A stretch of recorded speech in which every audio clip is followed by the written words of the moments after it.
Hello, Miss Julie.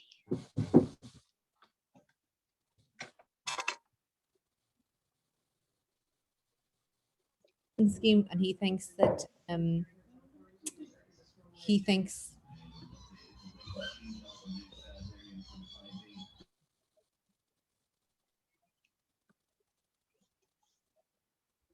Hello, Denise. Hi, Rami.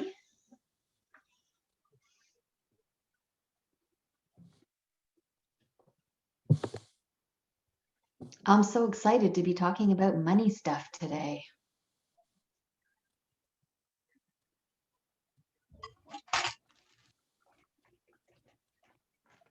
Hi, Julie. Hi. Hello. Hi, Christine.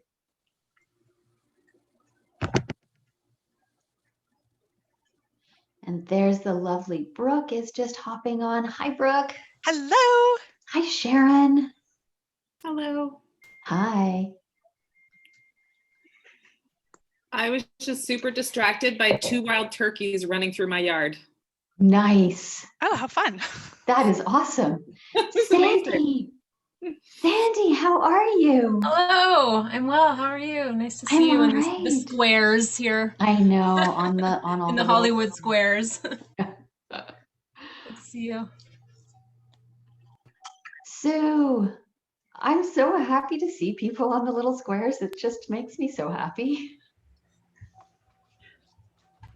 Emily, you look very serious. My concentration face. That is you know those moments when you have the client and you're not sure if you think maybe the client doesn't like you or doesn't like the work, and then you realize, no, that is that client's concentration face, and they're actually completely obsessed with what you're doing. They just look like they don't like you. Concentration face.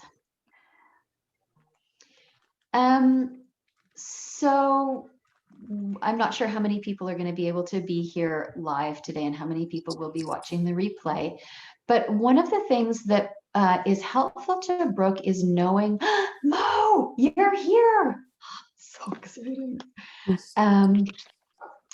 Is knowing where everybody is, because she has resources for you that are specific to where you are in terms of financial tools. So we know we have people from Canada, we know we have people from the States, and we know we have people from the UK. If there's anybody who is in somewhere other than one of those 3 places, could you pop it into the chat for us, just so that Brooke can be sure she sends you appropriate resources for your region, as we sort of get ourselves going. Carolina, are you Carolina or Carolina? Carolina. Carolina, nice to meet you. Nice to meet you. And Samantha's there. Famita's there. Oh, hi, Helen. How are you doing today? Excellent. Okay, so there are a couple of there are a couple of different things that we want to cover today, and from Ireland in Europe. Okay, so I don't know, Brooke, if that makes a difference, England to Ireland for you in terms of what you've got to offer. So first off, this is being recorded. I am recording this as a gallery, but I'm also recording a speaker only view, and that's the one that we will show as the replay. So if you're not super happy with having your face around all the time, that's totally fine, and you could certainly turn your camera off if you want.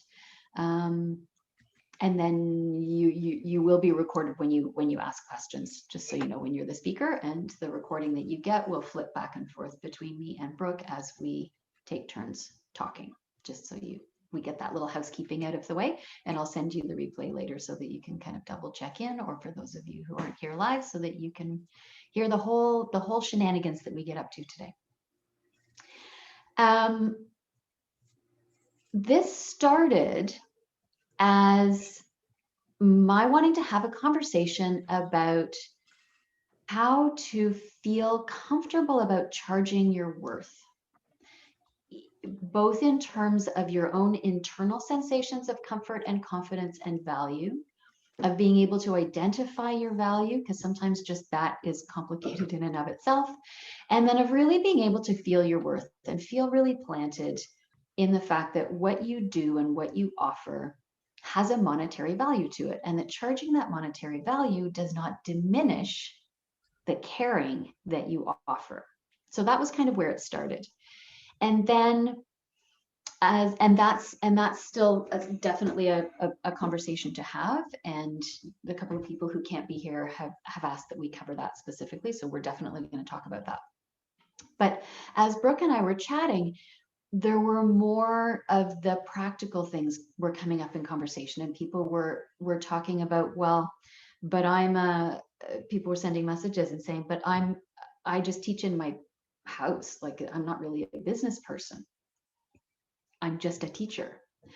And this is where Brooke's particular input is so important, because even if you are just teaching in your house, the value of what you're teaching isn't attached to your physical space, although that might be an add-on, right? If you're a Pilates teacher and you're teaching on the equipment, there is value to that. But largely what you're charging for is your time and your expertise. And you are a small business person. Even if it's just you all by yourself on Zoom with your clients these days, you are a small business person, and there's a protocol around that. There's a value in recognizing the officialness of what it is you do. And Brooke is an amazing resource, because Brooke is both a financial person, but she's also a coach. So she gets this from the inside. She gets what it feels like to be a coach. And she is a consumer of coaching herself. So she's also a client, and she can speak to that. She can kind of bring you a really honest, transparent, supportive perspective on what it is to be your client. And because I think that stuff really feeds into the practical stuff, feeds into, and Brooke's multiple perspective feeds into our conversation about whether you are comfortable with the money and the charging, or whether you're not, and how we can make that easier for you. I would like to start with Brooke, because I think Brooke is awesome. So I am going to turn my mic off, and I'm going to hand over to the lovely Brooke.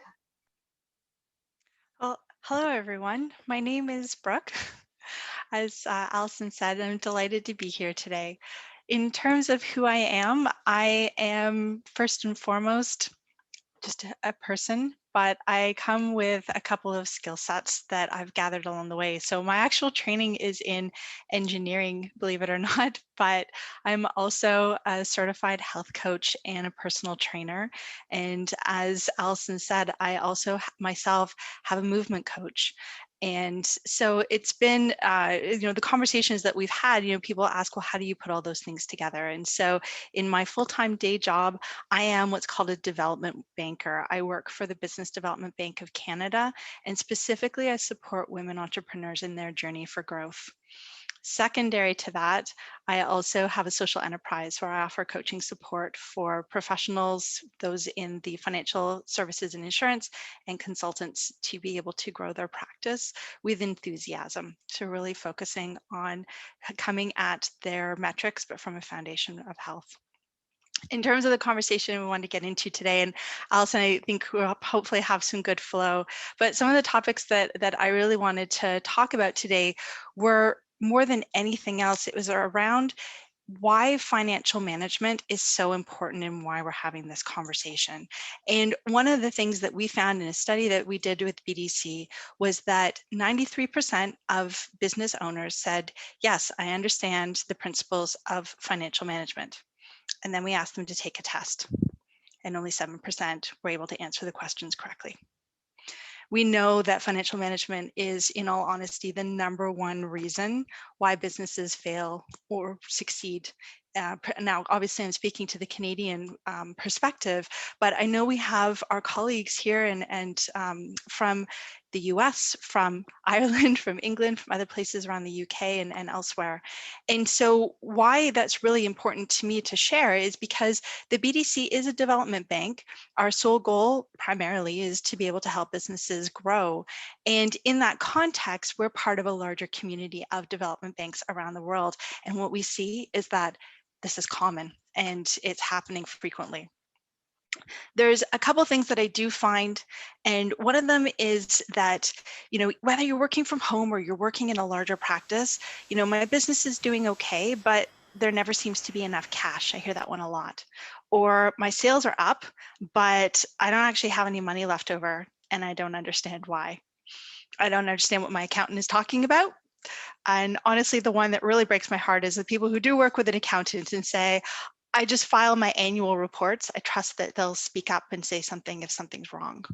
And what that really says to me is that there's two things. I hear it often enough that I know that women are not alone in this.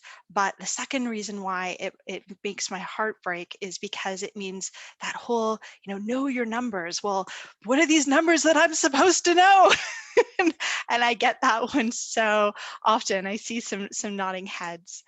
And so one of the things that I do find is that most entrepreneurs have sort of this like thumb in the air. I kind of know what's happening. I know that I've got enough to cover my basic expenses. But and maybe out of show of hands, how many of you actually have, and whether you use the little icon or show of hands, how many of you have a separate bank account for the business versus yourself?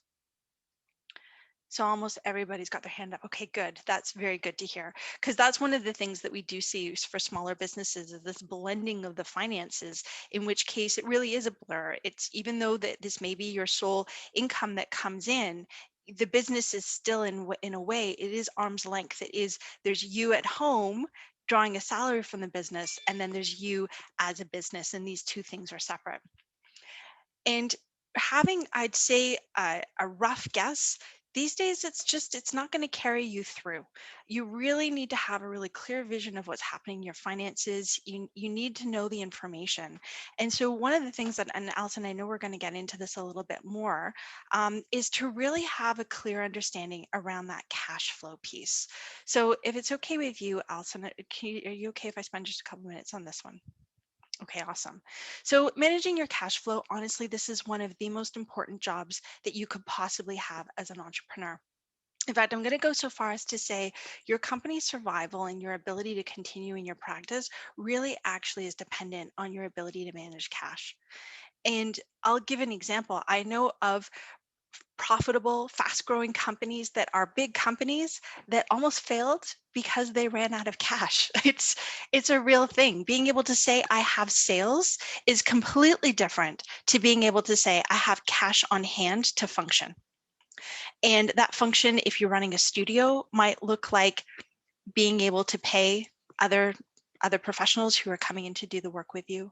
It may look like the ability to actually outsource some of the work that you're doing, maybe to a virtual assistant, because you're like, okay, I get the social media thing. I'm okay with the comments. I'm really not good with these pictures. I don't know how to do the pictures, or maybe don't feel comfortable writing. I want someone to support me. Well, that costs money to be able to get that help.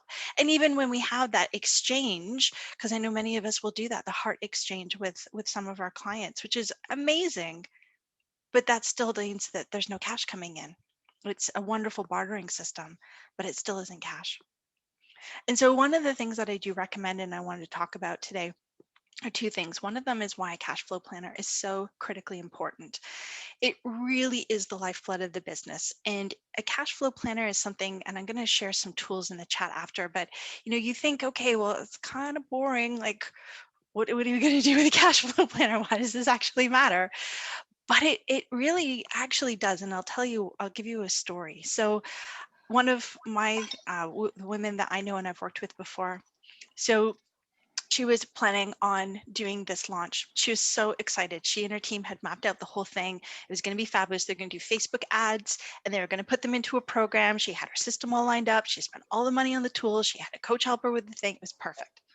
And so she started her Facebook ads. It was great. It was coming in. In fact, it was doing so well that she was hitting her maximum spend like every day. She was at max budget, but she was converting well. They were celebrating, right? All the numbers they wanted to see was all happening. And she had never mentioned it to her bookkeeper. Why would she? This is a marketing plan. Does this have anything to do with my bookkeeper? I give them my expenses after everything had happened. Except that she had payroll coming up. And those Facebook ads, they were being deducted directly out of her bank account. She made her payroll by, I think, $1 or $2 to spare. If you can imagine the sickening feeling that she had, the lack of sleep when all of this she realized, and her bookkeeper pulled her aside afterwards and was like, "Why on earth wouldn't you tell me?" And she said, "I didn't think to. It was about marketing. It had nothing to do with you." And so that idea of we siloing the business, even, we'll get into sort of those feelings of, well, I'm not really a business. I'm a movement coach. I am a coach. I'm a consultant. I work with clients, and this is great. But on the flip side, there's some downfalls that can come alongside that. As we go through and we think about what cash is, it's really boring. I'm not gonna lie, it's kind of boring, right? But the important piece is it's about taking what we want to have happen and then taking what did happen and systematically putting those two things together. And I have confidence both from because of the work that I do and also because I know Allison, I follow along with her and her practice as well. But your ability to assess in your client what it is that's a challenge. Let's say, for me, it happens to be my left shoulder. At the moment, it also happens to be my left knee because I went down on my bicycle. And so, my coach is working with me closely to make sure that I'm restoring my range of motion, that I'm spending time in that joint, and there's a plan of action that we have. And I know that you bring that level of thought and diligence and foresight into the work that you do in your programming that you do. And then somehow when it comes to doing the money, it's just not there. And I want to get in just a little bit in terms of, obviously towards the end, maybe Allison, we can go through, if there's time, to some tips around how to keep the cash in the bank. We can definitely get into that. But I think the piece that I really want to talk about is the importance of why having the cash flow is really important. And there's two things. One of them is when you actually start to lay out the things that you have planned. So maybe you are, because I saw a couple of nods, maybe you are planning on hiring in a consultant to be able to help you with your marketing, which is awesome, or a business coach. Or maybe you have a project where you're actually in a studio space and you want to be able to do some renovations. Maybe you need better lighting, maybe you actually need a bigger space. And as you start to think about those, it's the total cost of the project is extremely important. We think about the things that we can see, but we don't always spend time imagining all the things that we can't see. So as an example, just thinking about, for a real estate project, you can think about, okay, well, great. So there's the cost of the building. Well, are there permits? Are there moving costs? Are there any closing costs to leave the space where you are? Will you have downtime where you're not teaching during that time when you're moving and setting up? I don't know. I'm seeing some head nods to this as well. Are there any renovations or repairs that need to be done? These are all things that make up the total cost of what's happening. And yet we don't necessarily imagine all of those costs when we're thinking about the projects that are going to come up. We think about the thing that's directly in front of us. Well, I need to get into this new space, or I need to break a lease. I need to know how much that's going to be. I need to change into a smaller space because I'm changing my business plan at the moment because I've pivoted. It's really not so much about what the project is, but about being imaginative to think about the total cost of the project, because this is some of the reasons why we run out of cash, is because we actually weren't able to finish it. The other thing that we find is that there are so many entrepreneurs who are, I'm going to say, uncomfortable with the idea of borrowing money. And I'm seeing a couple head nods here as well.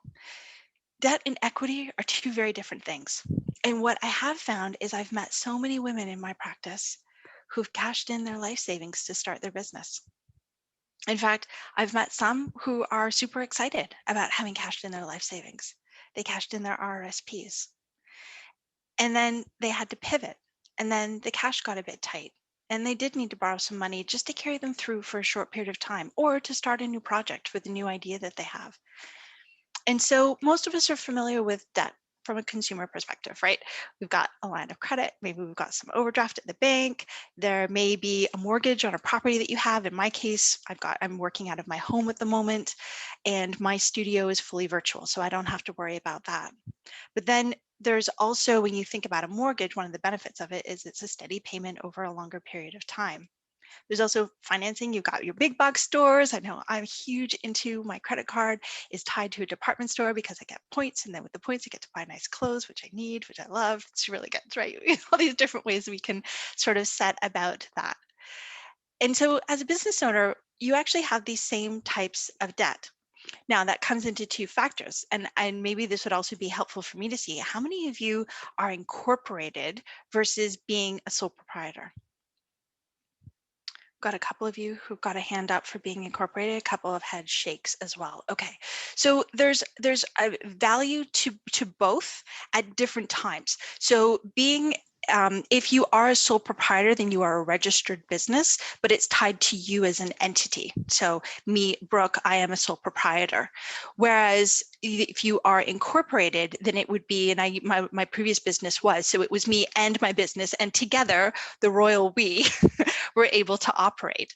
And when you have that separate business that's been incorporated, there's also a cost to do that. So the idea of having an accountant, the idea of having to have your books, well, now you really do, because you have to file with the government in order to be able to do that. And we've got a question here around the difference between an incorporated and an LLC, a limited liability corporation.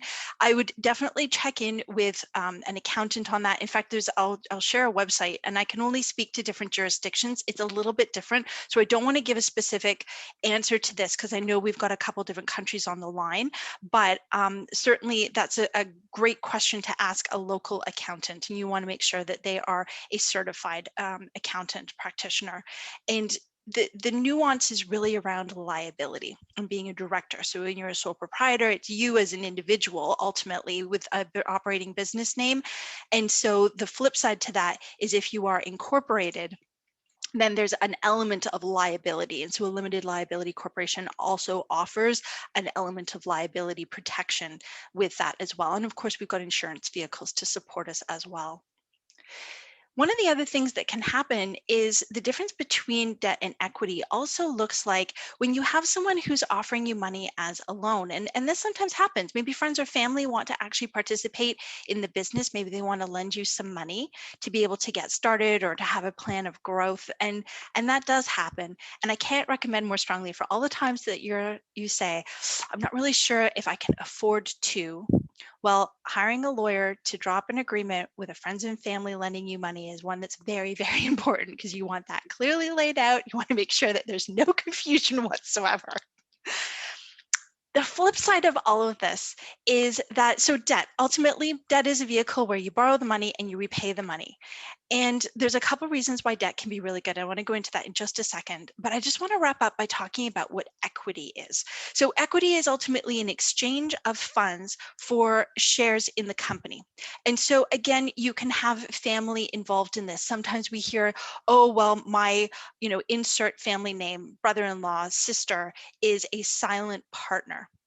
And sometimes what that can mean, it's not really a full term, but it simply means that someone's lent money and they don't want to be involved in the day-to-day operations. They simply want to collect some of the profit and help to support both financially and emotionally, which is great.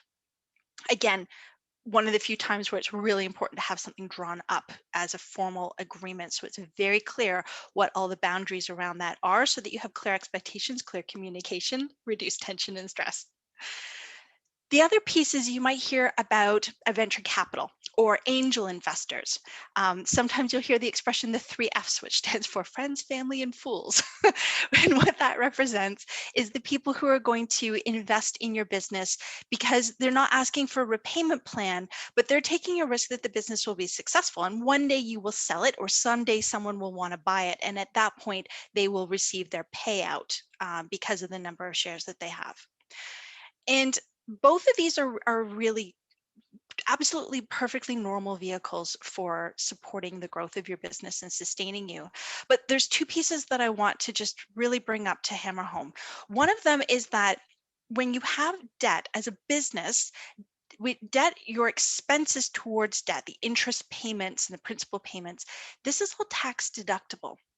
And I think this is something that can get overlooked. And it's very different than taking personal money. And I'm going to get into that as well. When you have equity on the books as shareholders, then that is considered to be a shareholder, debt to shareholders, and it'll show up on your books and your balance sheet. But if you have debt, then that's something that is that you can deduct against your income, ultimately reducing your overall tax costs. It doesn't stop you from having to pay, but it reduces the amount of tax you have to pay, which is helpful. The other piece is that although debt you take on, and again, this is why it's helpful to have it laid out in family and friends, but if you're borrowing from a bank, at the end of the day, the money is due back, whether you're successful or not.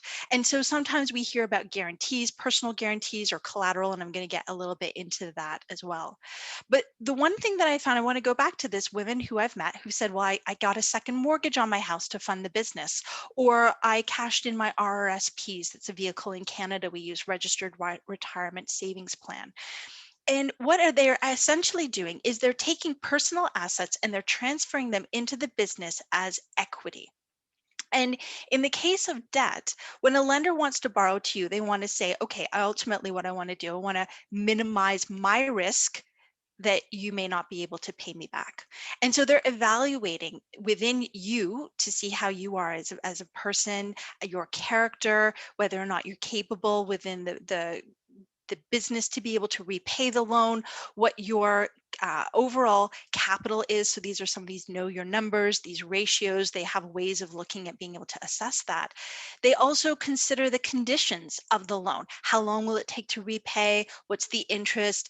Where's their flexibility? Some things that women don't consider negotiating on. Can I pay you later because I need the money up front to be able to grow the business? Lots of things are negotiable when you're taking out a loan. But the last one is collateral. And so collateral is ultimately, what are the assets you're going to use in the event that you can't pay? What are the assets that you could use to pay off the loan? This is a worst case scenario. And when you get to that, one of the things that they'll say is, okay, well, what are you going to borrow against? And so those RSPs, that equity, as soon as you cash that in and you liquidate that, that can't be used as collateral anymore because now it's cash. And so two things happen. One, you may not be able to borrow the money that you need for the business. And number two, you've set off a red flag for your banker that you may not be able to manage your cash flow well, and that you may have some financial management challenges. So from the lender's perspective, personal investments are sometimes not recorded as shareholder equity. And then the other part, so the financial statements may not be written in a way that they see that. Then again, cashing in your personal savings can be a risk of poor financial management or insufficient cash flow. And then the last piece is once you've cashed in your savings, well, that money was just gone. But if you had actually borrowed it against the loan, you get all the money of the loan, and you also get to keep your equity too. And that's one of the things that I think tends to get let go of and missed. So I'll maybe leave it with just a couple more comments, Allison, and then we can dig into all kinds of questions. But one of them is, just there's so many women who said, well, I'm too small to borrow, or I'm not sure that I'm able to borrow. There's microfinancing options out there. There are options because sometimes all that you need is maybe $5,000, $10,000. You don't need a $100,000 loan in order to redo everything. You just need a little bit to be able to invest in getting maybe a new marketing plan off the ground. You might consider also that, so it's borrowing too little, not wanting to borrow, borrowing too little, borrowing too late, waiting until you need the money, as opposed to sitting back with your planner and forecasting out what would all of this look like. How would my financial projections map back to my marketing plan? How do those two things, because they are intricately linked, and how do those two things go together? And then fit all of that into a business plan so I can show this is my plan and I want to borrow some money to do this. And then the last one that we see most often is that women pay back their loans too quickly. So rather than paying over the terms of the loan, they'll actually pay a penalty fee to just get out of the loan and pay it all off. So they'll save up and then pay as quickly as they can. And it's that action of saving to pay to avoid the debt is also part of the reason why we see some of the practices and businesses don't grow as quickly as, for example, their male counterparts. So I wanted to sort of just start off with some of those key things. These are the things that I observe most often. These are the things that I see in terms of common practices, especially with women entrepreneurs, but also with small businesses in general and overall. So Alison, I'll maybe stop there and I'll turn it back over to you to sort of pick up. But I wanted to make sure we just touched on some of those big pieces, and then we can get into any questions around cash flow and forecasting and all the fun stuff that's so boring, but so important when you're talking about your business. I have to say right off the bat, I love the fact that you addressed sometimes you just need $5,000 for your marketing plan. I think I think most people here don't own studios. They're not dealing with property. They're not dealing with sort of the big, what we think of as you only need a loan if you have a big tangible asset. And the idea that you could make a business plan that says, I can grow my business if I can invest $5,000 in a marketing plan. And this is how it's going to play out. And this is how I'm going to use it. And this is how I'm, supporting my existing clients. And this is how I'm going to build my client base. If especially now in the online world where, I don't know what's happening where you're living, but in Ontario, where I am, everything is more on fire now than it has been in the last 13 months. Online teaching is here to stay. Like, it doesn't matter how much we're going to open up. There are people who have discovered, ooh, I love this teacher who's in another country. Ooh, I love the convenience of not having to leave my house.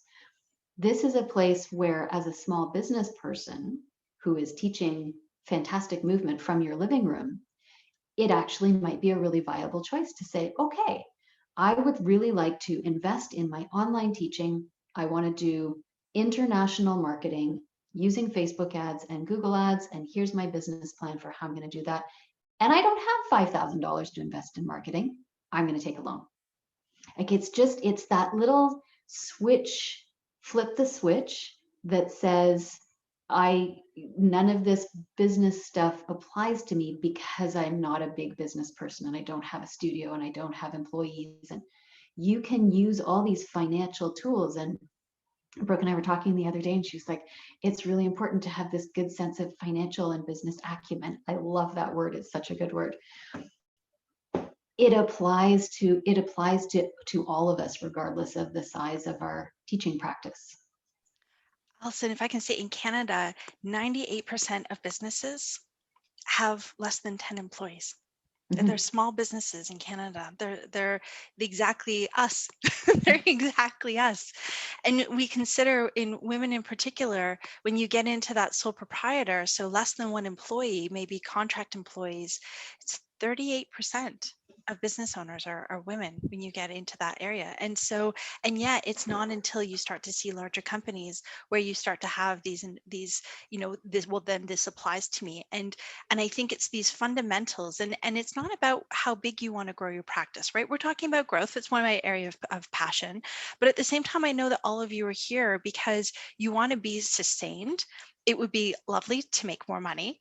But the other piece that goes along with that is that, sometimes having that extra money there's another piece, and we're going to get into this for sure. But for myself, my practice, I have a social enterprise. It's really important to me to be profitable, because if I'm profitable, then I can give back to the agency that I work closely with. I've been volunteering with this organization for almost 15 years, and we run a scholarship for women, and I want to be able to contribute to that scholarship in a really meaningful way. And so that's a huge part of where my profits go to. And if I'm not profitable, I don't get to do the good works that I want to do. So there's other reasons why being profitable can be important. Yeah. So before we move on further, does anybody have questions for Brooke about what she's talked about so far? And one of the lovely things about Zoom is if you want to ask your question out loud, you can do that. If you would like to send your questions to Brooke individually in the chat, she can answer them so that everybody gets the answer, but you don't actually have to be transparent about your questions. It's the very cool thing about being on Zoom. other than the fact that we all get to be together from all over the world. Yes, Miss Emily. On the note of microfinancing options, are there any suggestions for how to determine where to go for those? Because I feel like oftentimes it's like there's lots of options out there and you have no idea how to find them or even streamline your way towards them. So any thoughts on that? Emily, it's such a great question, and maybe if you're comfortable to answer, are you located in Canada? You are, okay. So I would say there's two things, and I probably the number one question that I get asked at the moment is how do I find grants? And in Canada, I'll say that they are few and far between, because when people think of grants, they think of operating funds. How do I get money to run my business? Like I want money to run my business, and there isn't. They're very, very rare. There are competitions, right? You can pitch for the purse type of competition where you can come in and pitch your business, and there may be services and money available for that. I'm seeing that internationally as well. Specifically in Ontario, there's fabulous programming that's happening and supports, but it's being offered through our regional centers. And so in every country, there's going to be your economic development offices. They're sometimes connected to your city. They may be connected to your region or township. And what's being offered in Canada at the moment is supports for access to information and coaching and resources. So it's not money for your operating business, it's money to be able to help you get the knowledge you need and the skill set you need in order to level up so that you can do it yourself. And the flip side to that is some of these microfunding opportunities. And one of the things that I'm also seeing with that is there was a period of time where some of them closed down in terms of the fund, because not that the money wasn't available, but because they were just so overwhelmed by volume. And within BDC, I can say we had 3 years worth of applications in the first 6 weeks of our lockdown. So, even in my role, I was pulled out. I was literally, thank you for calling BDC. My name is Brooke. How can I help you today? for 4 months, just on the phone lines, being able to support. And because I wasn't writing loans, it's not part of my job. And anyone who wasn't writing loans was put onto customer service. So I would say part of it has been a capacity challenge. The other piece that I'm seeing is there are some loans that are available. And the challenge with being a smaller business, especially one at home, is that you are working towards having really minimal expenses. Right, you've got a Zoom license. If you do have other Pilates or movement practitioners who are supporting you, they're likely on contract. They are not employees. They are independent contractors who you pay. And so part of some of the supports, and again, I can only speak to Canada at the moment, is that it was the expectation was that you were going to go on support and they independently would then go on support, as opposed to you supporting both of you because they weren't tied to you aside from the contract. And so that was one of the challenges, was navigating that piece. I'll definitely include in the chat some resources around, who to call and where to find out. But so I'm starting to see, in fact, I know of one, Alterna. They're just bringing their microfinance programs back online now, which I'm so encouraged by. And I think that it's partly research, good keyword research. It's also being part of network groups and really connecting in with different networks where you can tap in and find out what is available, because one of the challenges that I see is similar to each of our challenges where we're trying to get our name out there. These smaller institutions also don't have the big advertising budgets. They're not one of the major banks. They're not, right? You don't see the marketing budget behind them, and that's part of why they're harder to find. So they're a little bit fragmented in their approach because they're facing similar challenges to us of market reach. Brooke, is there any point in going to one of the traditional banks or the bigger trust companies as an individual? So for instance, if a person truly was one person teaching in their home, looking for funding for a marketing endeavor, and they're looking for $7,000, is there any point in going to the big places? I'm going to say absolutely there is, because every banker, it's comfortable to have a chat with you. And in some cases, if you are a sole proprietor, it might make sense to use a personal debt vehicle, that it is viable. It's not the most recommended. If you can do it through the business, that would obviously be better. But I'm going to say, and actually I'm going to, I've made a couple notes for myself, so I'm going to pull those up now so I get this right. But I want to say, anytime you talk to a banker, there's two things they want to know. Tell me about your vision. What are you trying to accomplish? And then in the back of their mind, as they're listening to you, the question that they're actually asking themselves is, are you an acceptable risk? That's it. That's the question. And so you're going to have to convince them of your project. And at BDC and at some of my sister banks, our charter banks here in Canada that we complement and work with, I know that their model is almost identical. I think it's BMO has the 5 or 4 M's of lending, but all of us, we've got a catchy phrase to it. Mine happen to be the 5 C's, but they're all the same lending criteria. Any bank anywhere in the world is looking at these 5 things. They want to know about your character. So as a lender, they want to know, do you have the management skills, the experience, and the track record to deliver on your plan? Well, I can firmly say yes, because each of you is a skilled movement practitioner. This is what you've been doing. This is, from your business perspective, this is an extension of what you're already doing. In terms of capacity, again, they want to know, can you repay the loan? And there are calculators out there to be able to assess that. They're looking at your track record in handling your credit as a company and also personally. So don't be alarmed if they want to see your personal credit history. That's normal. It goes to show them, do you have the ability to be consistent and to repay?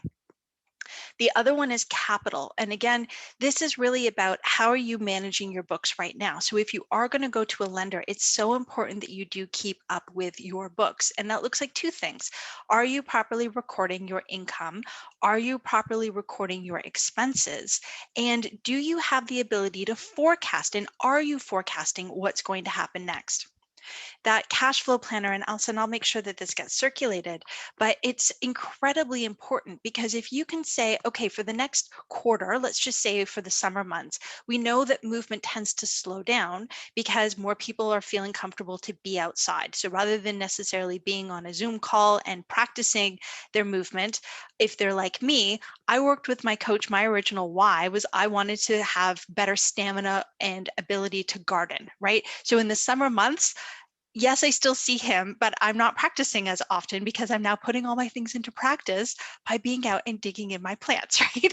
That's what I want to do. I want to be able to get into a crouch. I want to be able to kneel comfortably. I want to be able to dig. All the things that I'm practicing so I can garden. So during the summer, I'm gardening. So we know that you're going to have this slower quarter. Okay, well, how are you planning for that? How much extra did you need to make in the shoulder months in order to cope with having less downtime? What are you doing as an alternative plan? It's mapping out these things. And then similarly, mapping out what is going to look like. So you might have a special package that you offer, particularly because you have those summer months coming and you need to be able to bring in more clients. Well, you don't do sales at random. You only do sales when you have a forecasted crunch in your cash flow, or you have a specific marketing initiative that's going to lead to a bump and that's going to lead to an upsell somewhere. So you want to make sure it's always really intricately planned out with your marketing plan.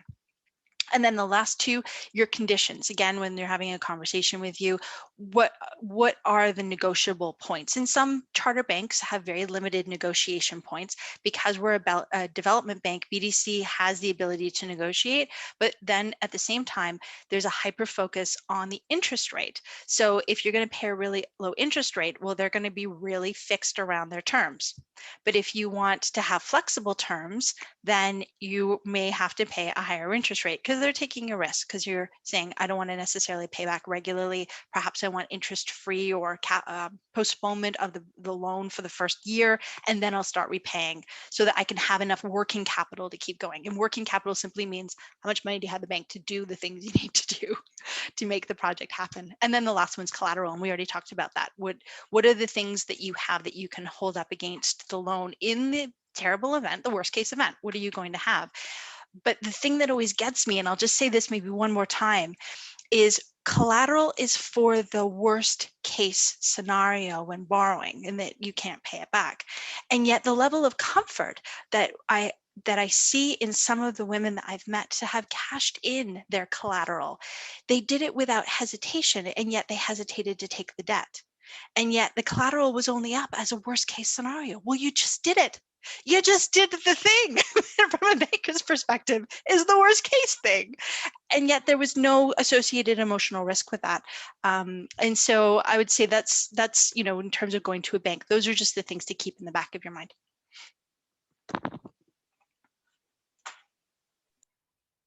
Awesome. Does anybody else have any practical tool questions before we segue into some of the emotional stuff, which is going to involve how do you pay, how much do you pay, how do you feel about getting paid, how do you feel about money? I think we might just start with that. Does anybody have any practical tool things they need addressed? So I'm going to send out an email after we're done. Brooke will have a bunch of resources and we'll make sure that you get access to all of them, so that you can make use of them as you segue forward into your new financial literacy. I had an email from somebody as I've been sort of amassing things over the course of the week, who said, I really struggle with the money. I'm paraphrasing, but I'm struggling with the money part because I'm not comfortable with money and I think of money as a necessary evil. How many of you feel that way? Yeah, little some sideways head nodding. Yeah, I mean, and that can come from a few different places. That can come from a sense of social justice, that if we are serving people, we want to be able to serve all the people, regardless of their capacity to pay, and that there's something in there. And I think what Brooke talked about in terms of valuing your services and being paid allows you the power and the ability to support a wider, broader, more intricate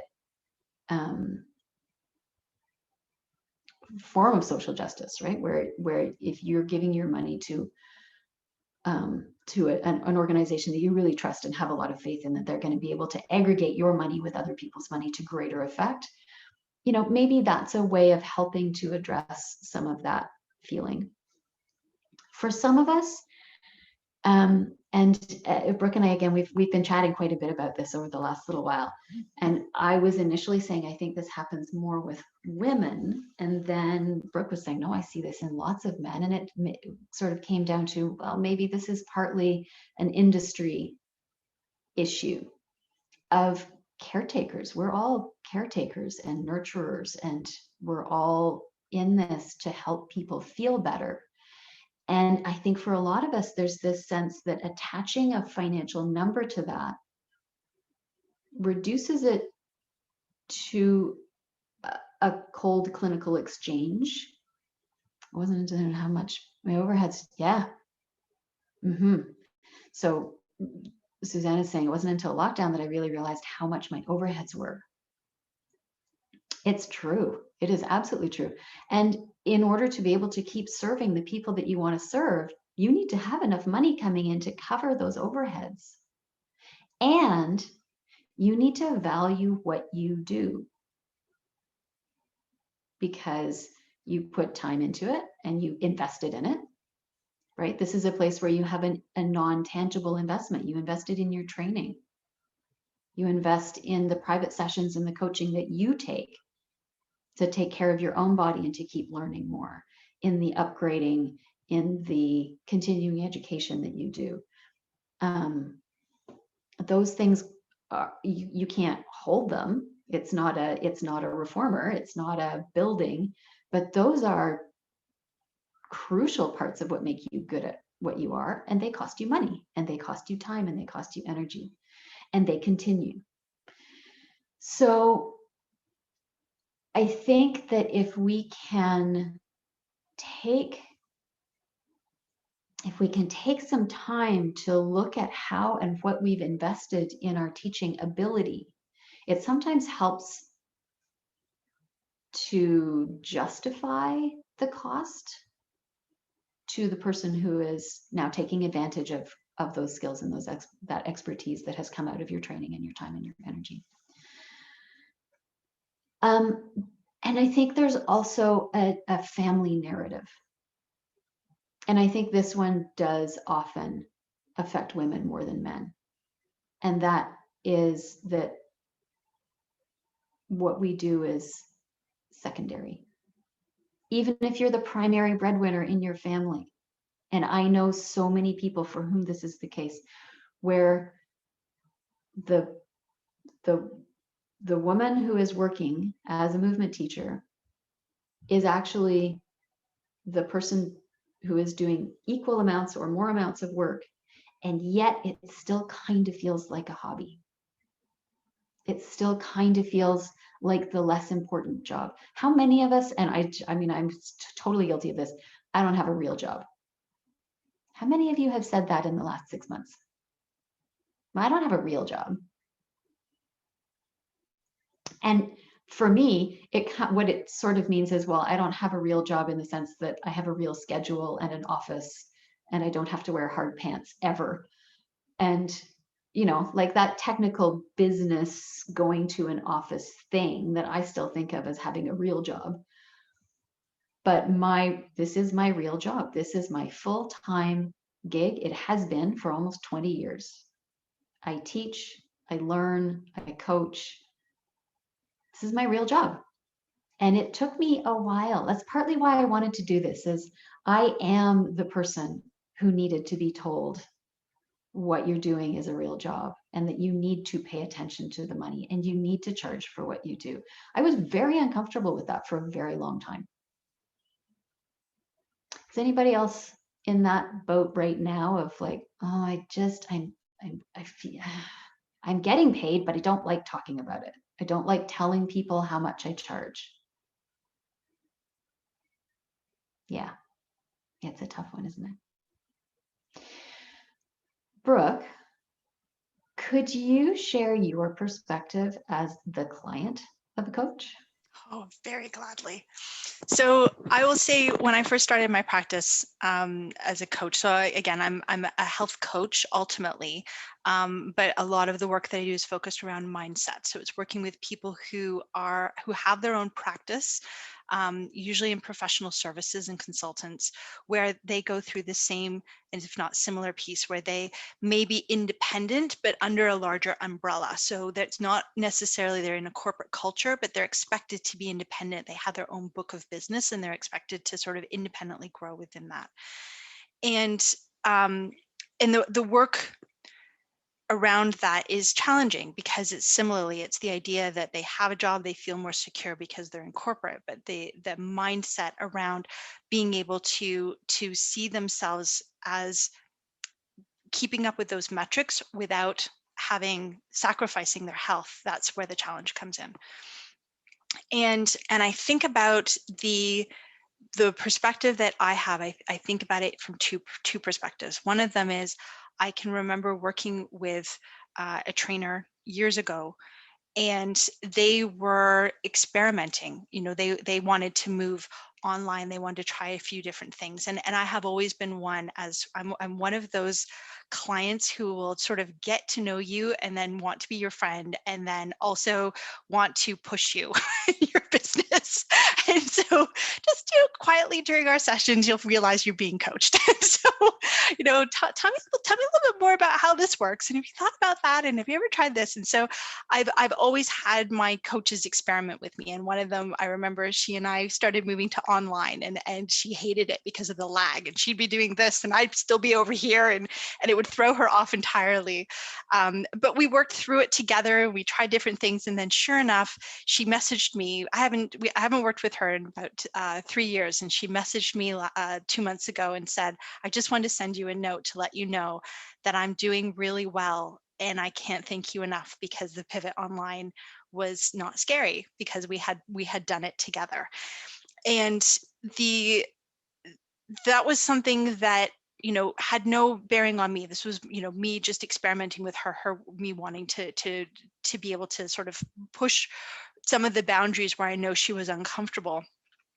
Partly for myself, I also wanted her to move online because it was easier. I was one of those people, I was working long hours. I needed her to move online so I didn't have to drive every time to see her. I could see her more often because time wasn't the same commitment. And I think about some of the other people that I've worked with where I wanted to be able to pay. There were certain services that they were offering, certain gifts that they were giving to me. The check-in, right? I think of one of my trainers who, after our first few sessions, would check in the next day, just a simple text. How are you feeling? Does it hurt anywhere? And it was so meaningful to me because I was doing new and different things I hadn't done before. And that little check-in, I felt deeply cared for in that moment because someone who had just met me had just sent me a text, which meant that they were thinking of me in that moment. And it was deeply meaningful. And it was not part of their service. It wasn't part of the package I was paying for. It was at a box gym. And yet that person is someone that when they changed locations, I very much said, wherever you are, I don't care. I will go with you. Please let me come with you. And so it's that idea of being able to find the teacher who you feel that it's for you, you feel cared for, you feel part of a community. And this is some of the work that I know each one of you brings. Because you're working with Allison, I'm going to make a really general assumption that these are the things that are also very important to you, because I know they are to Allison. And as you start to do that, and as you start to think through that programming and that practice, it tends to be focused on the lesson plan and what's happening in the lesson and or the lesson over a series, right? If it's a class, maybe for a semester, I've been part of that as well. And it's some of those other pieces, those value pieces, that are not necessarily, how the heck do you charge for that? How do you charge for the fact that you texted a client to check in on them? Well, it made their world, but is that something that you can charge for? And for me, it's always been, my life has been transformed by the work that I did. I think of when I was with a Pilates studio, I had come out of a car accident. I was walking with a cane at the time, and I eventually got to the point where I could put on my own socks, and it was a really big deal. And I'm seeing some head nods, as you know how hard it is to put on socks when you've got a low back injury, and all the things that have to move, and the stability of the pelvis, and the ability to actually articulate your hip and your knee and your foot, and then also like get in there and you're wiggling to get the sock on. It's awful putting on socks. And when I graduated from my physiotherapist and she put me in a Pilates class, it was literally transformative because I was able to walk again and I was able to move freely. And I remember the first time I was driving my car and I took a corner and I felt my abs engage. And I was like, oh, they're back, it's happening. And I was so freaking excited, right? Because it had happened all by itself. And then I think, how on earth do I express my gratitude to this person in a way that's meaningful to me? How do I say thank you for giving me the freedom to move? And I'm feeling almost a little emotional sharing this still. How do I say thank you to you in a way that actually would be meaningful? Because I have nothing to offer you that you need. The only thing that I have to exchange with you is the currency of cash. And as a business owner, I'll go back to what I said, cash is the lifeblood of your business. It is the thing that I have that I can give, because nothing else I can think of can translate. Thank you doesn't mean enough to be able to say, okay, well, I have services too. I don't want to barter with you. I'm not looking to take on clients in that way. We may be in completely different industries and you don't need what I have. And so the only thing I can do is I can continue to pay for your services. I can sign up for the workshop you have. I can sign up for the next offering you have. And if you're not going to charge me for things like homework, for things like customized plans, for things like being able to have community support, then how on earth do I get money to you? Because it's weird for me to just transfer cash to you for the sake of it. I'm not going to do that, because then that's not invoiceable. If I've got benefits, I can't send that in for a wellness plan. But I want to be able to thank you. And so if you're not charging me, then I can't express my appreciation.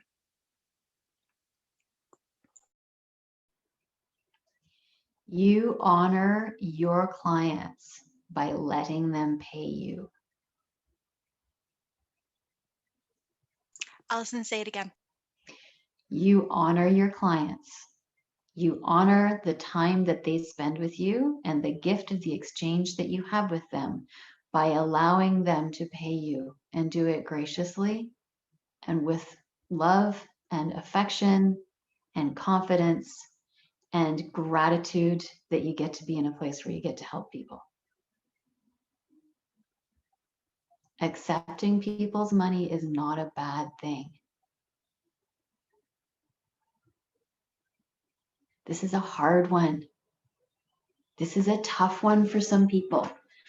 And I've been very lucky. I've had a couple of clients like Brooke who've actually said, you need to charge more. Oh, I do? You need to charge more. It was an absolutely mind-blowing. It happened twice. And it totally threw me for a loop. I thought that charging a little bit was a really good thing. And for some people it is. So now I don't charge a little bit. I don't charge the most. And we're going to talk about this of like, how do you do rates? And Denise has a couple of questions too about transitioning from kind of a side hustle to a more full-time gig. And we're going to talk about that too. I don't charge a little bit anymore, but that allows me the flexibility to offer time and space for people who don't have that flexibility. So in the same way that Brooke uses being paid as a way to support an organization that's really important to her, I use getting paid. Yeah, you have a client that decided to pay you more when yeah, amazing. So I use that to be able to fund some of the people that I really, really want to work with, who I know don't have this as an option. So whatever your reason is for getting paid, there is actually a way to feel good about it. And some of it is about this idea of this is how your clients get to honor you and to honor the time that you spend together. And it is uncomfortable and weird for them if you don't let them do it. And this applies to family. We were having this conversation in the roadmap meetup the other day. Are any of you working with family these days? And having a weird thing about, should you get paid, should you not get paid? They want to pay you, you don't want to take the money. Yeah. So what I had said in that conversation was, as the parent of adult children, I would want to pay them. I would want to pay them. I would want to honor the time and the expertise that they were sharing with me. And I like to support my kids. And if I can support them in this very adult exchange of money for time and service, what better way is there to support their growth and their adulting than to do that instead of to say, well, I'm giving you money because you need it. No, I'm giving you money because you're helping me with something. So I'm going to continue with the questions that came from an email earlier, because this is also a really good one. And then we'll go to Denise's questions. So what happens if, so now we're back in this world again, where some people can be working in person, some people are working online. And what happens if that ends up with two different numbers attached to it? So if you live in a small community where prices are lower, because that's kind of the going rate in your community, and you're fitting yourself into that, and you always want to do the research, you want to do the research for other teachers of your kind of experience and caliber and offering what you offer, which gets a bit challenging for some of us in the restorative exercise world if there isn't anybody offering quite what you deliver, but you'll sort out the closest equivalent. You look at people with a little more experience and a little less, and you find the level that you're comfortable with. But then you add the online component, and now you're looking at a whole entire world's worth of people who are setting prices based on what? Based on what they see online, based on what's in their community. My rates are higher. I live in a big and expensive city. I know people who are of my level who charge about half what I do based on where they live. That's the going rate where they live. So what do you do? How do you manage those disparities? You don't want to be selling yourself short for your online work because you're trying to match your local rate. And honestly, I don't have a quick answer to this. It could be fair to have two separate rates. It could be fair to say you're paying a premium for my online work because of the convenience factor. It's a very kind of flip it on its head. I think at the beginning of the pandemic, there was a real tendency to want to do online work for less because we weren't there in real life. But I think over the last 13 months, our queuing skills have gone through the roof. Our capacity to connect with people online has improved and increased. And so the premium that they're paying for is the convenience factor. It's that they can get to you and with you anywhere, anytime, and that's what that costs. And then your local cost is different. Brooke, do you have a perspective on this? I do, and I think that the other piece, I mean, it goes back to that convenience thing. Several years ago, that's what I was asking for, right? Was the convenience of being online and being able to take it wherever I was, because I was traveling at the time. But I think that there's a flip side to that, and that is also looking at what your business model is. Because there's other ways, and you'll see some of this in online programming, where there's the no interaction payment, right, which tends to be your lower cost. You have the medium touch points, and with that you also have scale. You have to consider how big is the class, and then you have the premium, and that can also flip on its head, that maybe if you're local, then you get a discount almost for being local, to be present. But it's really thinking through the volume aspect of what you do as well, and also what is happening outside of that. So is it the experience of being in the moment and with community, and is part of your having that rate because you're maintaining and building community in your physical community, and part of that might be your giving back and your contribution. But another part to consider is what else are you doing? And Alison, I'm not trying to jump ahead to one of your questions, but it's part of that programming piece as well. What is the non-hours based work that's happening? Are there other supplements that you're giving, materials, a library, recordings, audio versions, other practice in between? Because all of that then factors in, because there's a whole other piece to this, which is the clinicians, which tend to have the, okay, well, let's say I'm a physiotherapist or an occupational therapist, I'm going to bill you for a specific amount of time, I'm going to charge you at a going rate from my college, and the insurance companies are going to accept that rate as standard, and that's going to align with them, right? And so there's a whole level that goes along with that, and it would be completely out of the mind of someone who's a clinician to not charge you for the time that came in. And yet the work that we do as movement practitioners has a lot of alignment, and tends to even sometimes have more care. And yet we don't charge those same rates, and we do think to not charge. But if we can also think about that layer of moving away from time, that you're looking at packaging, that you're looking at something that might be part of a larger program, these are elements to take into consideration, and those can be market rate, not time-based. And so that was the piece that I also wanted to add, is just really thinking through your business model in terms of, is it literally an exchange of time? Is it part of more programming? And then what is the volume that's going to happen? Because if you can get high volume, low touch, then you can move to a lower cost because you know that you'll make up for it, as opposed to that interactive, highly cued, very intimate type of relationship that you can have with someone, because you're quite literally there in themselves with their joints in that moment. It is, and I choose the word with intention, a very intimate relationship, because you get to know them and how they move, and you're seeing for them and opening them up their eyes to how they feel on the inside in ways that they may not have been aware of before. So I think the person who asked that question is not actually here now, so I will check in later to see if that answered the question.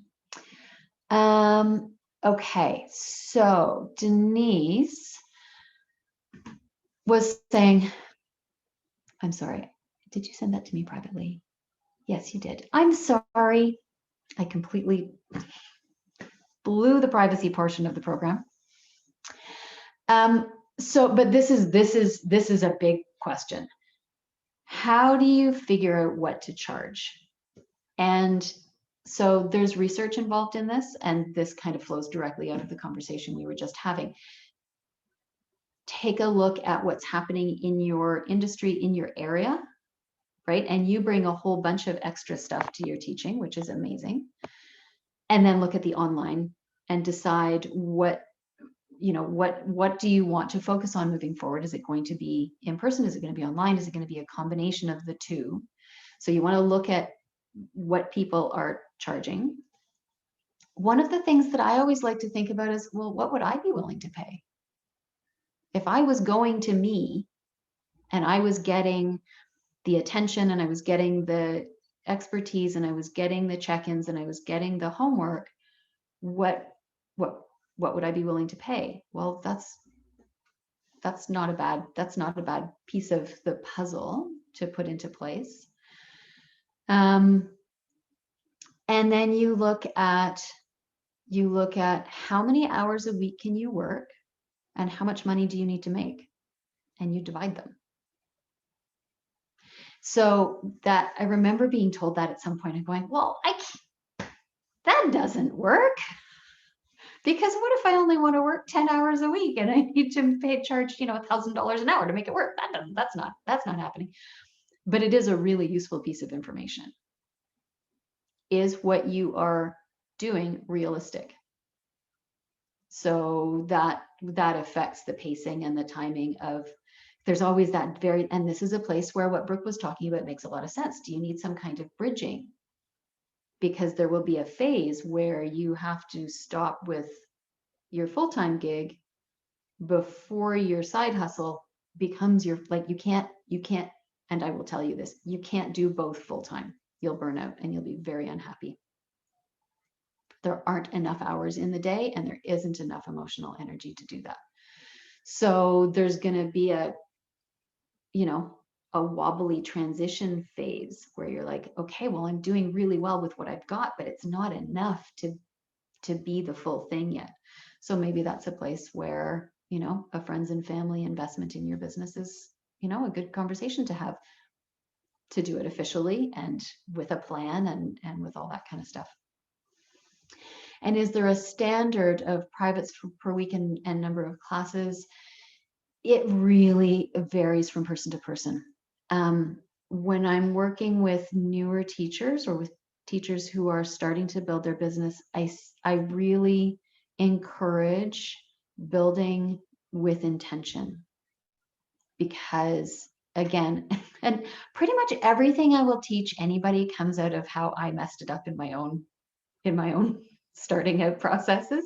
Because 20 years ago, there wasn't, I was just like me in my basement figuring shit out. And so as my practice grew and I picked up more clients and I became more popular, and I suddenly realized, okay, well, my clients and my classes are coming first and my kids are coming second and my husband is coming third. And I'm pretty sure the cats were in there before I was. And I was at the bottom of the list. And I'm lucky, I did not burn out. I continued to love what I do, but I realized I needed to really change so that I wasn't giving up every evening and every weekend, and I wasn't teaching 40 times a week.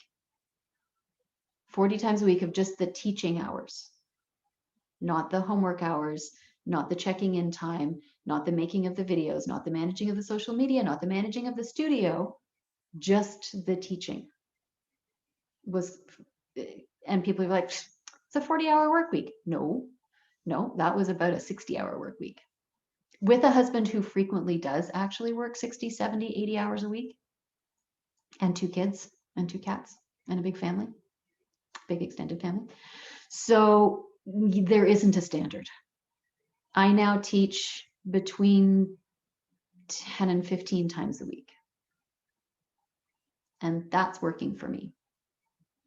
I could go up to 20, and I do sometimes. I won't go above 20, no matter what. I won't do it. So think very intentionally about how much you want to work. What does your life look like? Do you have a bridge game on Wednesday nights that you absolutely won't give up? Do you have a walking date with your partner on Saturday afternoons that you absolutely won't give up? Make those times inviolate. Take them off any potential schedule.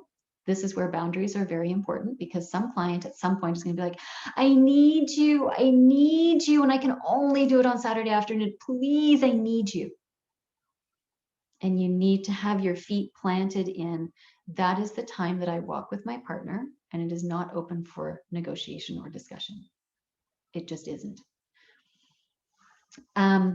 So yeah, something that is sustainable, it really varies. And some people have a ton of energy and they love teaching. I know people who teach 30, 35 times a week and they love it.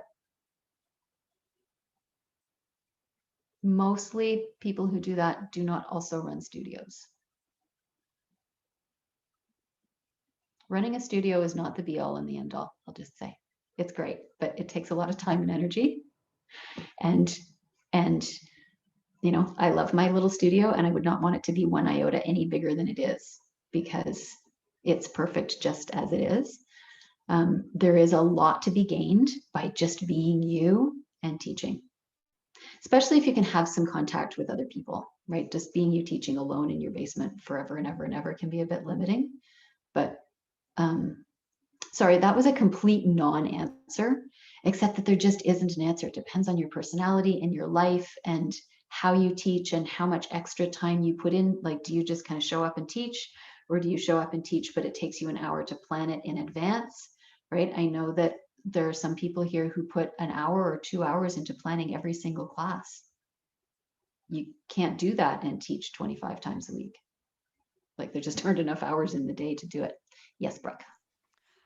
I would say to lean back into that programming concept, and the one-on-ones, the individual practice, they become the thing where you do put in the energy, because there's someone on the other side who wants to give the gift of a payment that is a value exchange with you for that. But for the other pieces, that programming piece is unbelievably important. And as someone who I was part of a studio and it closed because the owner burned out, and devastating, absolutely devastating. So, you know, the burnout isn't only a disservice to you, it's a disservice to the clients that you do who've been wanting to pay you and wanting to sign up and continue with the practice because they just felt so safe and cared for in that moment. And I think about, you know, there are 2 other pieces, Alison, that I think were fit into that as well, is the knowing your why. Why do you love doing this? And really mapping that out, because that can help you to overcome that sense of burnout, because you're living your purpose and you're living through that and with that. And then also really knowing who your ideal client is, because the client who says, I really, really need you on a Saturday afternoon, may not actually be your ideal client. Because an ideal client will also know that there's boundaries, and that they're comfortable with that because they value you and the transformation that you're giving. And you know, if it's, I'm guessing that many of you have a lot of professionals, probably like myself, in your practice, because that's some of where that affordability comes into it. And they have boundaries at work and they know what those look like. So sort of leaning into those 2 pieces of really, really understanding your client, and for the level of work that you put into your programming, what is it that they need and what do they want, and finding ways to simplify that for yourself, because it all fits into the pricing model. It fits into the, you know, preventing burnout. And the one piece that I found really helpful, because I do have both a 9 to 5 and a 5 to 9, which is probably an 8 to 6 and then a 6 to 8. But the pieces with that is really getting clear for yourself on what brings you joy and what feels like tension. What are the activities that you do in your practice that show up in the body?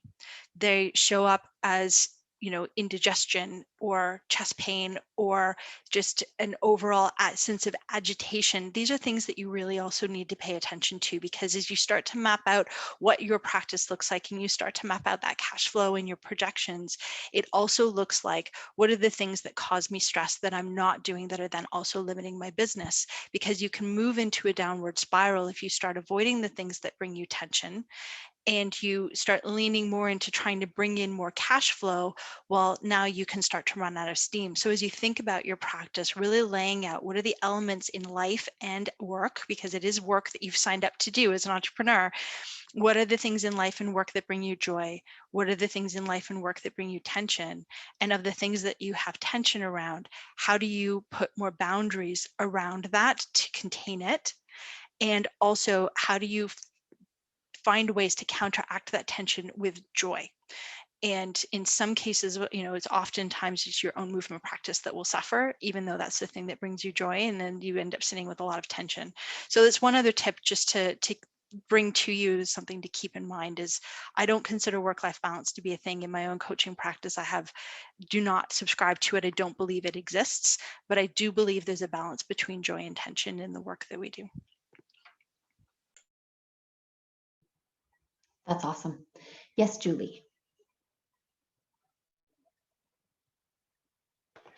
I want to go back just for a minute to that question about looking at what the going rates are in your community when you're setting your prices.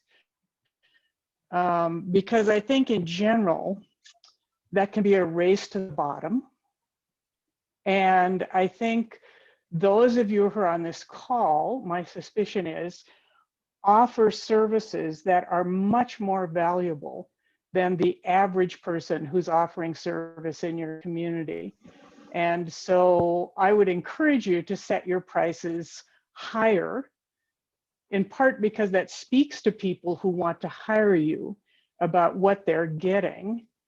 And secondly, when I ran my business, I took on 3 or 4 clients over the 10 years I ran the business who had argued with me about the price and about it being too expensive. And I regretted every single time I took one of those clients on. Just don't do it. If somebody doesn't want to pay you what you're worth, don't work with them. Because and we got people. I did a strategy session with every person who wanted to work with me, and I did it for free. Other businesses charge for the strategy session, but I gave people an hour to talk to me and to demonstrate to them what it is that's different when I work with them than when they go to the YMCA and work with the trainer who works there for $10 an hour. By the end of the strategy session, when I presented my prices, I almost never had an argument from people about them. Again, in 10 years, 4 clients, regretted each of them. So, and the third thing I wanted to say is, when you think about what the value of your work is, thinking of it only in terms of hourly wage is a problem. I work with older people, and I worked with a marketing manager at one point who asked me what my value was to my clients, and I quoted my prices, and he said, no, that's not what I'm asking. He said, your value to your clients, why do they come and see you? And I said, most of them want to live independently for as long as they can. And he said, okay, so to live in the bottom basement for that is $35,000 a year, and it goes up from there. So what's your value to your clients from keeping them from that? And he said, every time you go into a negotiation with somebody about what your rates are, you think first about how valuable your services are to them, and think about that $35,000 a year price tag, and you're asking them for maybe $3,000, maybe $3,500 a year. what they're getting from that. So anyway, I just wanted to share those things, because I do think that we tend to just look at what other people around us are charging and say, well, they charge $45 an hour. I guess that better be what I charge. And I think it's a bigger context. Well, and it is a deeper research. You're absolutely right, Julie. And it's a deeper research. So Brooke has to go in about 5 minutes. Does anybody have any? We can carry on. I have time to carry on. Does anybody have any questions for Brooke before she has to go? Okay, so I want to pick up on what Julie said. So yes, I do think there's value in seeing what's going on in your region, but it's not just, you know, pick 5 people and then go for the middle or make an average. You have to actually look at what are they offering. So that was one of the questions for anybody who looked in the Google Doc, was like, describe what you offer. What is the value that you bring to your clients? They get to be independent for longer. They get to have a better birth. They get to be part of a community. They get to, you know, whatever it is that is your special sauce. What's your sweet spot that you bring that makes their lives better? Why do they come back to you? And so when you're doing this kind of local or online research, you do have to dig a little. You got to go and you know, pick the 3 or 4 people that you think most represent what you do. Well, what do they do? Are they charging $10 to do a coaching session at the Y in half an hour after the group class where there's 430 other people around? That's not the same as what you offer. You got to make sure you're comparing apples to apples. And then, yeah, I mean, I love this idea of like really being very transparent with people about, you know, whether you do it in a phone consultation, or you have a half-hour free session, or you, whatever it is that you choose as your introductory session, to really show people the value that you bring them, so that there's no confusion. This is what you're going to get. This is what it's all going to look like. And this is what it costs. And this is why it costs this much. And that requires you to be very clear about what you do. There has to be a clarity around what you offer, why you offer it, what is your passion about what you offer. And that sometimes makes it easier to charge the money. And then somebody said, how do I know when it's time to raise my rates?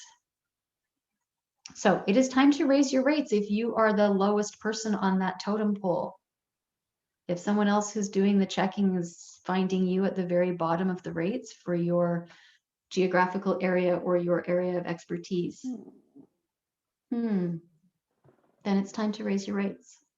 If you haven't raised your rates in 2 or 3 years, it's probably time to raise your rates. You don't necessarily want to. Goodbye, Brooke. Thank you so much for coming. I'm so grateful that you came and spent some time with us. And so Brooke will be sending me some stuff that I will then send on to you, links for the various tools that she described. The boring stuff, really interesting and useful. It is so important. And you feel so much more relaxed, and there's so much less of that brain spinning in the middle of the night stuff when you have a really good solid grasp of the business part. Absolutely. So I will put together those pieces. I'll have some stuff to send out. Again, I'm going to be including some stuff from Canada, the US, and the UK, some places where you can go and find some resources there as well. On bdc.ca, everything we have on the website is free, so you can use it wherever country you're in. Again, principles apply because they're just sound financial principles, which is great. Alison, thank you so much for having me here today. It was such a pleasure to chat with all of you. Your questions are fabulous. These are important discussions. I love what I'm hearing today, and I love the questions that I've been hearing. So if anyone has any others that come to mind, anything specific, I've dropped my contact information in the chat as well. Would love to be able to connect with you if there's something specific I can help with. Thank you so much. Thank you so much. Take care, everyone. Enjoy the rest of your day. Bye-bye. So yeah, raising your rates. Again, personal story. After many years of the not raising rates and keeping my rates low for all of the reasons previously discussed, I realized I was working way too much. So I'd hit this, I can't keep doing this anymore. And I had to shift the balance of my business. So in the Pilates world, it's really common to, especially because of the equipment, to kind of build an expectation of clients who come every week or 2 times a week or even 3 times a week for privates or semi-private sessions, and then you have your classes. And that's not really the way I work. I use the equipment some of the time, but I'm much more interested in helping my clients to develop agency, to be in charge of their own movement, to move better in their daily lives. And I'm providing them with an opportunity for us to explore together the ways for them to move better. I'm not really interested in, okay, hop up on the reformer, put your feet on the bar, let's just go, go, go. That's not my jam. So I raised my rates. I doubled my rates. I doubled them. It was a really, really, really big move. And I did it on purpose because I had to drop down the number of private clients I had. So I did it in a series, like anybody who had been a client for, the last 6 months, they got, sort of a 2-month warning and the opportunity to buy a package. I have clients I've been working with for almost 20 years. They got like 6 months warning. They could buy as many classes, as many private packages at the existing rate as they wanted, and I would honor those indefinitely. So I grandfathered the rate change at different rates at different paces for clients, depending on how long I had had them. But I was very transparent with people. I can't keep working like this. I need to change some things. So how can I best support you as we make this change? Would you like to continue to work with me privately? It's going to cost this much. Would you like to transition to coming every other week? Would you like to come to once a month? Would we like to transition you to classes? What's going to work best for you that is also going to work best for me? And my clients are amazing. And I lost one client who just really wasn't happy about how that was going. And that was unfortunate. But as Julie said, sometimes they're the clients who don't match up, and you don't regret when they stop being your clients anymore. And everybody else was like, okay, well, let's try this, let's try that. We got to make it work. You don't really want to get to that point where you're either so busy that you need to dramatically cut down the number of clients you have, or when you have been charging not enough for so long that you realize you're now at the bottom of the pack and you need to do a big jump, unless you are prepared to do that, because it does change your teaching profile. It's much easier if you can set yourself a rate and then you do a small incremental increase every year or every couple of years. And then you're basically staying with the rate of inflation. You're staying with your rate of increasing expertise. And it's a nice gradual thing. And there isn't a big sticker shock event. You should raise your rates if you're not having fun anymore because you're too tired. Right? If you're starting to burn out, if the exchange of your time and energy is not feeling like it's being properly compensated, it's a pretty good sign. You need to raise your rates and or change your business model. And so again, there's this time for money balance. And the more you can take advantage of the online elements to create more of the kind of the package approach, where even for private clients, you get to increase the rate because you're increasing value without increasing your time, the better.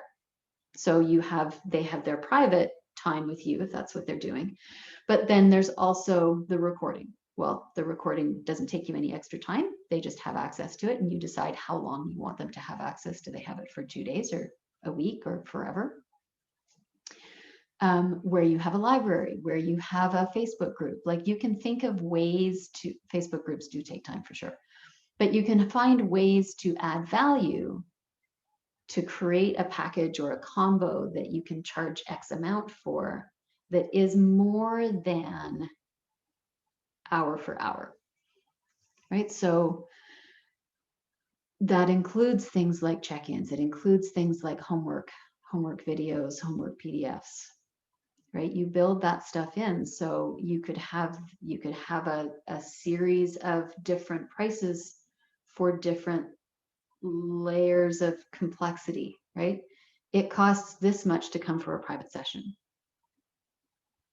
It costs this much to come for a private session with check-ins and homework.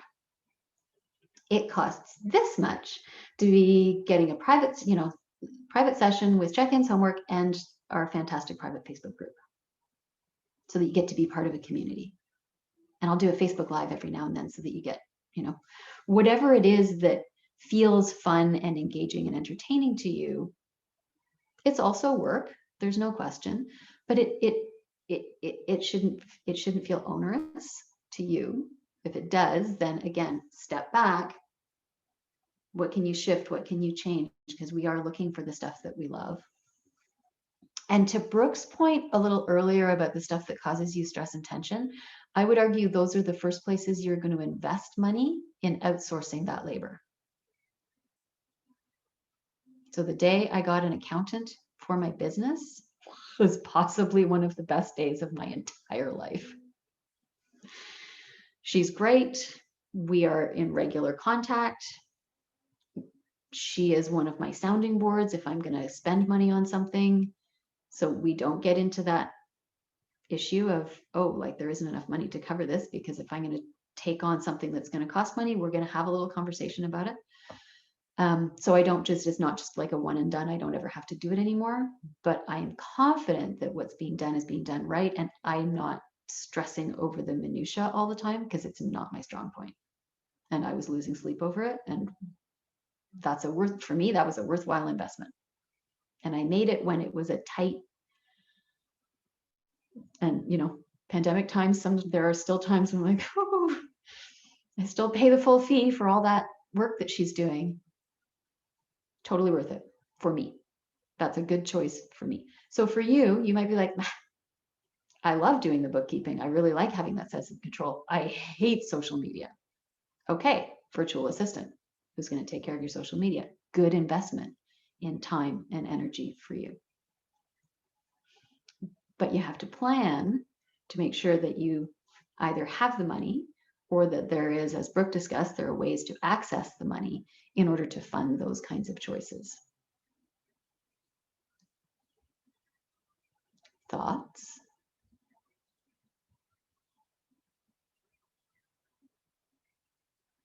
Y'all feeling a little overwhelmed? This has been a lot of information. And it's a lot of information about what can be a very emotional subject.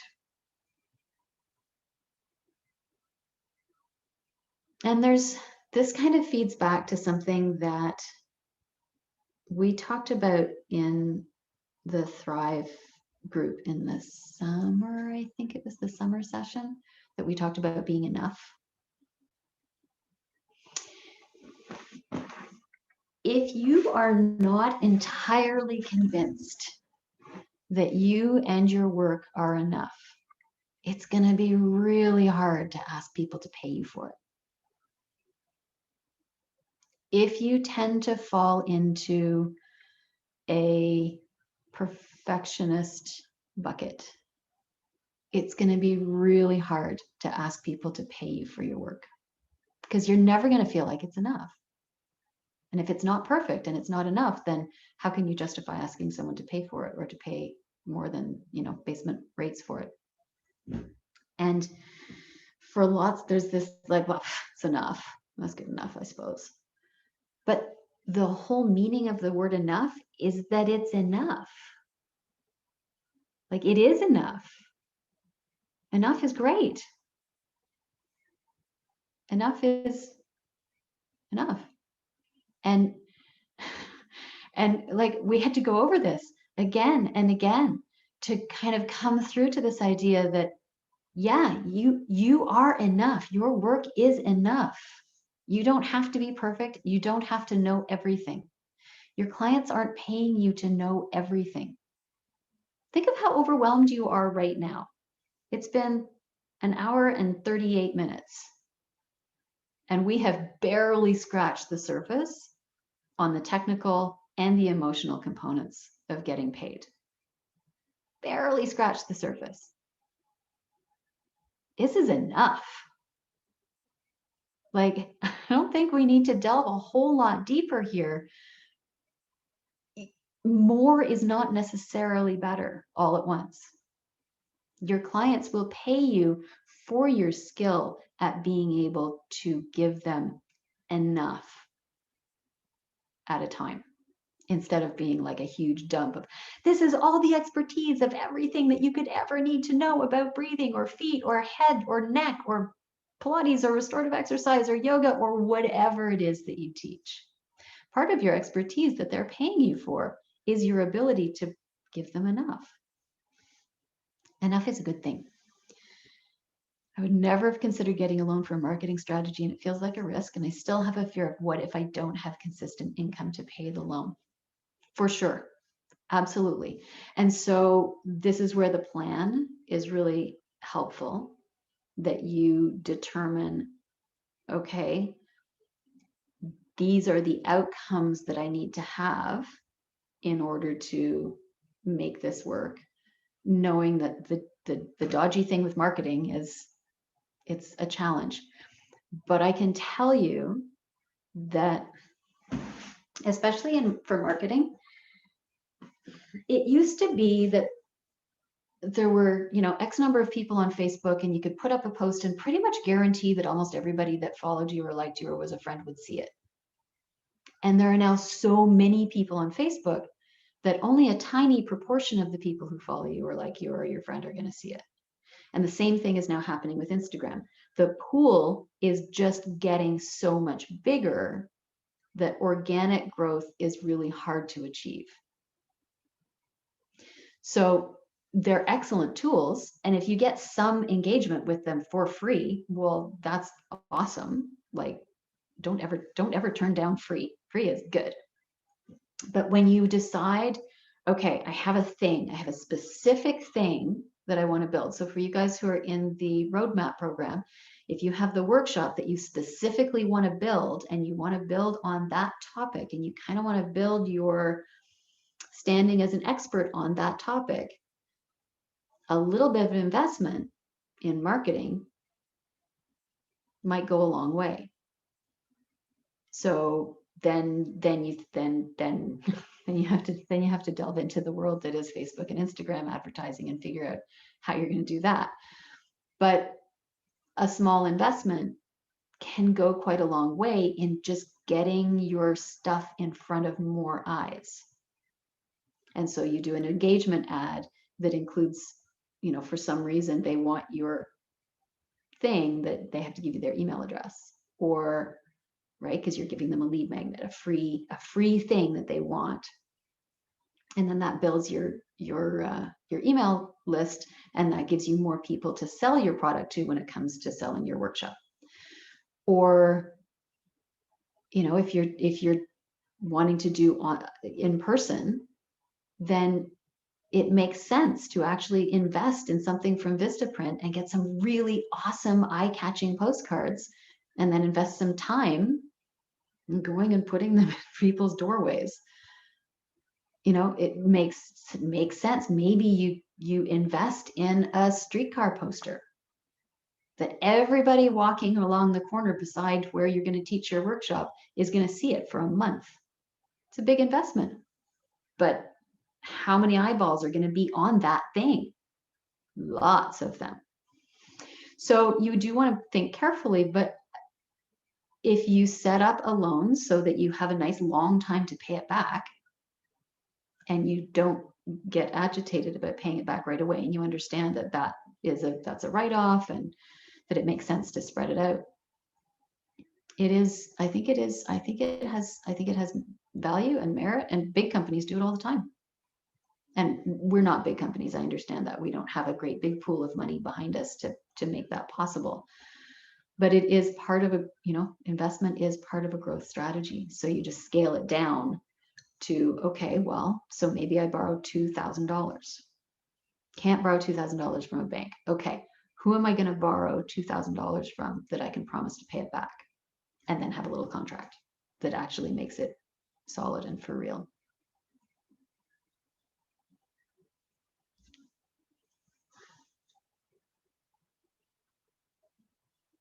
What do you think? I do like the thumbs up. Anybody else have any other questions? Is anybody feeling a little bit, I mean, yes, this is a lot of information. Is anybody feeling a little bit less, bye Deirdre, nice to see you. Is anybody feeling a little bit less overwhelmed by the concept in general of money and charging for and being tactical about your money? Good. This is almost 2 hours of material to go over, but it might be worth going over it again at some point, just because there is a lot of information. I'll be sending you an audio file so you can just listen to it while you walk around, as well as the video replay. And then I'll send you an email that will have Brooke's contact information, because I know it's in the chat, but I'll box it all up together. She's got some great online resources, free resources for you to make use of as well. And then you can always send us emails and be like, okay, it's been 2 weeks, but I've had time to digest this, and now I have a question. Because that's what we want to do, is answer all the questions. All right. You guys are awesome. Thank you so much for coming. You're welcome, Sue. It was really lovely. I know, right? It's so much fun talking with teachers. I love talking with teachers. It just makes me so happy. Thank you. Thanks. Nice to see you again, Allison. We'll talk. Yes, nice to Yeah, see you let's too. Thank you. Bye, Sharon. Bye. Bye, Brenda. Thank See you later. you. Thank See ya, see ya. you. I'm glad you were here. Yeah, good to see you. Nice to see you too. Talk soon. Bye, Claire. Bye, Beth.